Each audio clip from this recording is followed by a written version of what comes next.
investment bank in VA, and I was reporting to this lady. She seemed very nice to me, but along the line she would go back to my boss and to the superior and say things about me. So I kept getting into trouble without knowing why, until one day one of the directors actually called me and brought up an issue, and I explained it. And from that day onwards, he would always want to hear my own side of the story before making a decision. So I saw that guy as somebody that was looking out for the interest of anyone that was oppressed. He didn't like to see people oppressed. And because of that, we became very close as like friends. I'll go to his office. He was a director. He wasn't staying in my office, but we needed to interface with him often. So one of the days I went to see him, he was like, let us hang out. And I looked at it, hang out, what bad could come out of hanging out? I don't drink, I don't smoke. And, what bad could come out of it? So I obliged. He gave me an address somewhere in VI to come over. And I went there. I was new in Lagos at the time. I didn't really know so many places. So I went to the address and I realized it was his personal guest house. When I got there, I wasn't actually afraid. Nothing actually came to my mind. And we got there and we started gisting, and he was asking me about work and all that. And somewhere along the line, he tried to kiss me, and I was trying to be in the middle of being very rude and still, refusing. And by the time I was saying no and no, he now became very aggressive and he raped me. I struggled with all my strength, but he raped me. And going through that trauma, it was a very difficult moment for me, because just few years before that time, I was in a relationship from university, and we were engaged to be married. And because I had dwindled from my faith, I was born again when I got into the university. When I got into that relationship, I began to do the world standard of dating, one leg in the church and one leg, the standard of dating. So I had come to a point where I just kept feeling the grace of God leaving me. And I made a resolution that I wanted to stand and serve God with all my heart. And at that time, it was just, I had actually broken up that relationship because of my faith. And I came to Lagos year in and year out. I was not involved in any relationship. I'd made up my mind to keep myself. So when this thing happened, it was really traumatic for me, because I had succeeded for a couple of years and I was having to deal with that.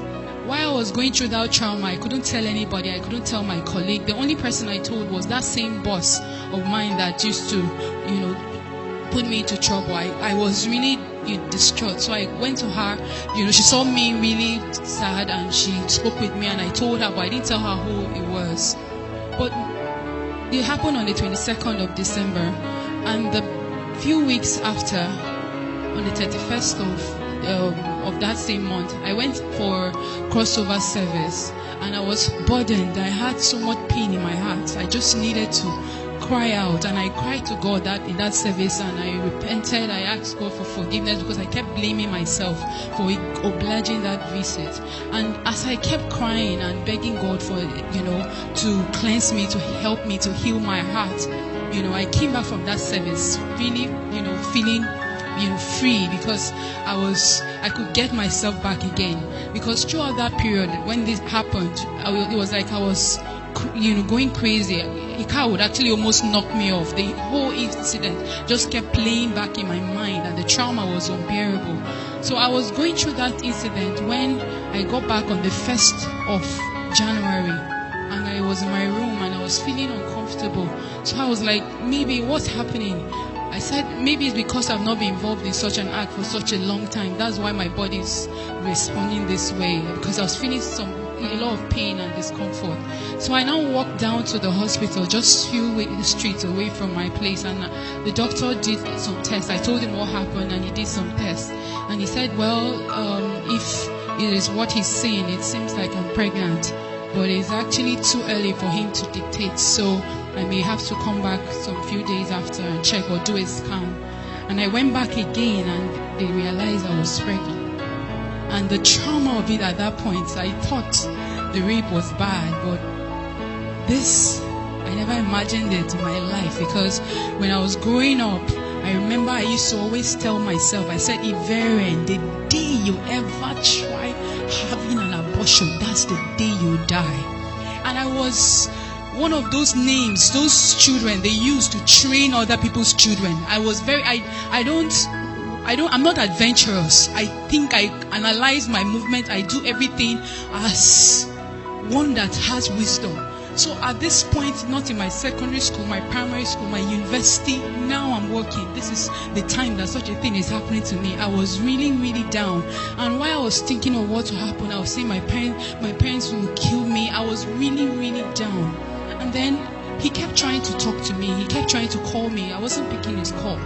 One of the days he called the office, because he was just a director of the company, not a personal staff. He called the office and I had to talk to him because he went through the phone. And when he called me and I said, telling me, I broke out into tears and told him what the outcome of what had happened was. And he said I should come and see him. So I went to see him in his office, and I told him what it was, and he would just allow me cry and cry and cry, and then he'll say, oh my God, your parents are going to kill you.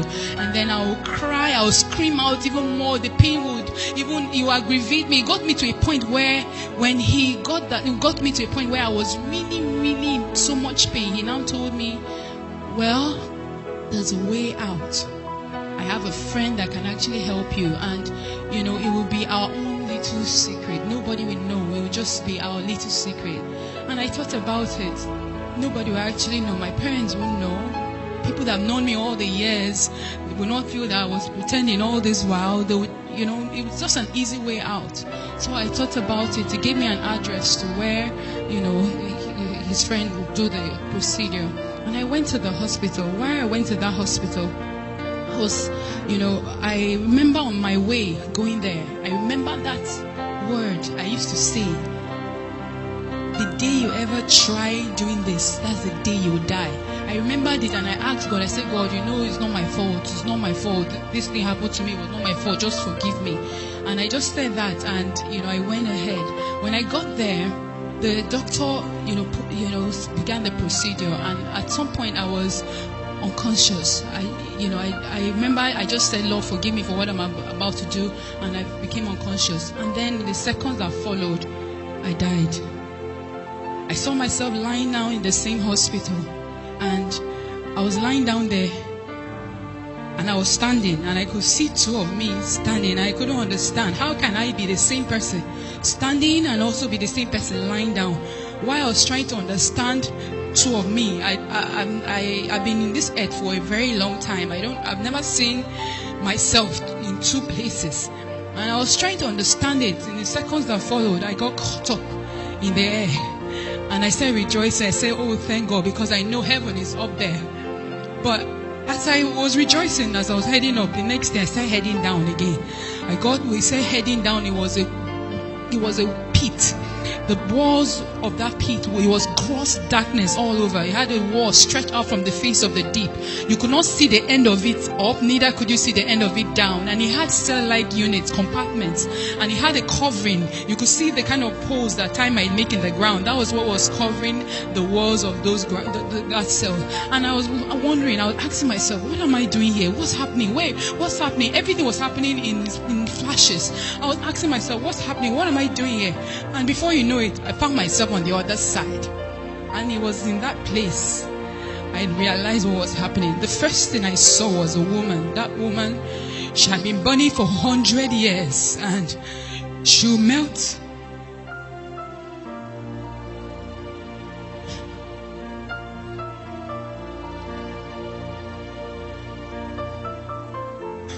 She was burning for 100 years. If you look at the fire, that liquid fire, that's like magna from a volcanic eruption.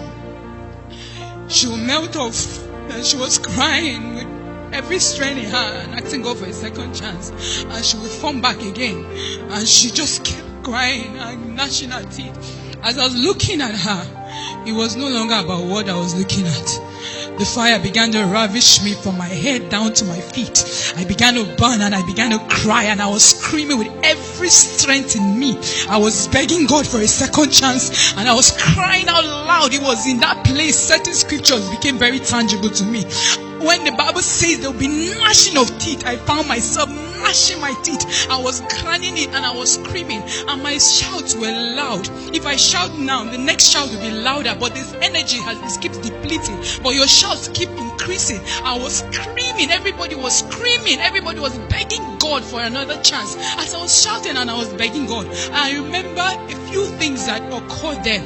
Some of the things that were traumatic for me were the fact that if you just imagine that everybody was shouting, the noise there was enough, was like bomb blast blasting off your ears. If there was no fire, if there was nothing there, just that noise was enough to burst your earballs, but you wouldn't die. Then imagine you cannot breathe, you hold your nose for 1 hour, you cannot breathe, but you cannot die. It was bad and it was painful. I realized as I was going through all these experiences, I realized the smell, the stench in that place. If there was no fire, if there was nothing else, just that stench was bad enough. And in all this, I realized one of the worst pain that I encountered there was the fact that I knew that I was damned. I knew that it was over. I knew there was no hope. That was the worst trauma of it all. The feeling of hopelessness. When you know that you are doomed. No matter what situation you are, you can actually be sick with your body being rotten. As long as you have life, you have hope. You can actually be in prison, sentenced to death. As long as you have hope. As long as you have life, you have hope. But in that place, I knew beyond every reasonable doubt that it was over. That there was no way out. And I was begging God and I was asking God. I said, God, if you can only give me even 1 second. I'm not asking to come back and live on this earth. Just 1 second to say Jesus is Lord and die back. I was begging God. I said, God, I don't even mind if you give me, if I come back. And I come back and I'm lying down. I don't have hands, I don't have legs. I'm eating shit and drinking piss. And people are stamping on me. Just the opportunity to come back and restore my ways. It's enough for me. He asked me, I told him, Lord, it's not my fault. And he said, you made a choice. And you are here because you made a decision. And I kept begging. Everybody was begging, and everybody is still begging there. One of the scriptures that also became tangible to me, the Bible says, blessed is he that believes. A lot of people want to see before they believe. But if most of them saw, they know that hell is real. They are in the belly of hell, but it's over. They cannot make a choice now because they wanted to see before they believe. I kept crying and I kept begging God, and I was asking God the same way everybody was begging God. I asked God, oh, just 1 second, just 1 second. And he asked me a question. He said, how many seconds are in a minute? How many minutes are in an hour? How many hours are in a day? How many days are in a month? How many months are in a year? How many years have you spent on this earth? Weigh those seconds in those years. With this 1 second, you are asking me, which of them is greater? Why is this 1 second now more important to you than all those years? And I was helpless. And I kept begging. Every other person was begging. I asked God, I said, God, I preached heaven and hell when I was in secondary school. When I gave my life to Christ, I was one of those students that believed that Jesus is coming now. Those radicals. I always knew heaven and hell was real. I preached it, but I never knew it was this real. And I asked him, I said, why is it that this thing is so real, but we live our lives like it doesn't exist? And he said that's the trick of the devil. He blindfolds our minds so that we are busy chasing what is not important. And at the end of it all, we realize what is important, but we do not pay attention to what is important. And I kept begging. Every other person was begging. I realized another scripture that says a living dog is better than a dead lion. As long as you are alive, you can make a choice for where you're going to. But once you close your eyes from this earth, it is over. I asked God as I was crying, I was begging, everybody was shouting with all their strength, asking for mercy. I asked him, I said, God, I preach this thing. Just give me this opportunity. Let me go back and preach. Let me go and share this news with other people, because I don't. He now asked me a question. He said, Jesus, the Son of God, came, but the world did not believe him. He said the book of Revelations was written for the world to read, but they don't read it, let alone believe it. He said many have come back with warnings for the world. He said they don't listen. Why would they listen to you? I said, God, you don't understand. I will come back. I will tell everyone and anyone that has ears that it happened to me. And in seconds that followed, I found myself heading back. We got very close to where the hospital was. And then I woke up in my body. Fear gripped me for some days. I felt the only thing I needed to do was just to lock myself up, just be worshiping God and just worshiping him, so that maybe if I eat I will still sin. By talking I will still sin. So I just wanted to lock myself. And he said, no, I brought you up so that you can come and sound the warning. Few weeks after I was so desperate. I would go about, Jesus is coming. But I was sharing it like somebody that was crazy, like somebody that was mad. But I couldn't tell people that have known me over the years, because I didn't want their reputation. I didn't want them to have a wrong reputation of me. And then one day the Lord told me, he said, for the same reason you died in the first place is the same reason you will die again if you do not go and warn my people. He said, if you love your reputation more than me, you do not deserve me. If you love your life, you will lose it. If you lose it, you will gain it. And I cried to God. And after that day, I received boldness. I found myself in Dominion City, and I received the grace and the boldness to share it. Even though it was a struggle, I received the grace to share it. But one of the things that happened to me, which is why one of the grace that happened to me, one of the last scriptures that became tangible to me, why everybody was begging and crying for God to have mercy on them. They were begging for 1 second. 1 second is tick. 1 minute is tick, tick, tick, tick. 60. 1 second. One of the things that became very tangible to me, it says, I have mercy upon whom I have mercy upon. When I died, God gave me a second chance just because of his mercy. Every other person that was burning that day is still burning today. But I'm here by his mercy and by his grace.